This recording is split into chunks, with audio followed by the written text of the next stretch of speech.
Welcome to remix king channel.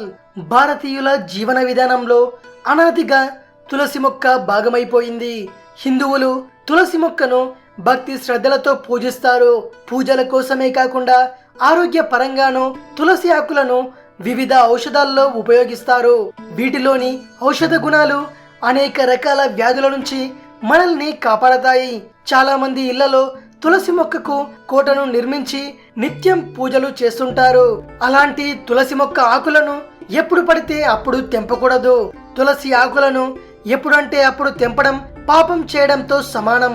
ఇంతకు తులసి ఆకులను ఏ ఏ సందర్భాల్లో తెంపకూడదంటే తులసి ఆకులను ఏకాదశి రోజు రాత్రి సమయంలో, ఆదివారాలు తెంపకూడదు. అలాగే గ్రహణ సమయాల్లో ఆ ఆకులను తెంపడం అరిష్టం. తులసి మొక్క వద్ద దీపం ఉంచి రోజు పూజలు చేయాలి. ఆకుల్ని తెంపే సమయంలో ముందుగా తులసిని అనుమతి తీసుకున్న తర్వాత మాత్రమే తెంపవలసి ఉంటుంది. తులసి ఆకులను నోట్లో వేసుకొని నమలకూడదు.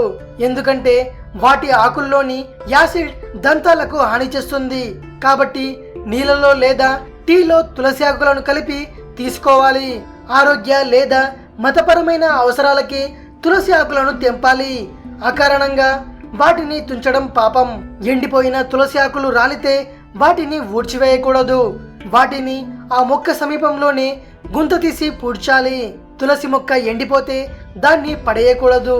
దాన్ని పుణ్యనది జలాల్లో లేదా చెరువులో గాని వేస్తే మంచిది. ఎండిపోయిన తులసి చెట్టు ఇంట్లో ఉండటం మంచిది కాదు. ఇది విషయం. మరిన్ని ఇంట్రెస్టింగ్ వీడియోస్ కోసం రిమిక్స్ కింగ్ ఛానల్ని సబ్స్క్రైబ్ చేయండి. మరో వీడియోతో మీ ముందుకు వస్తాను. అంతవరకు సెలవు.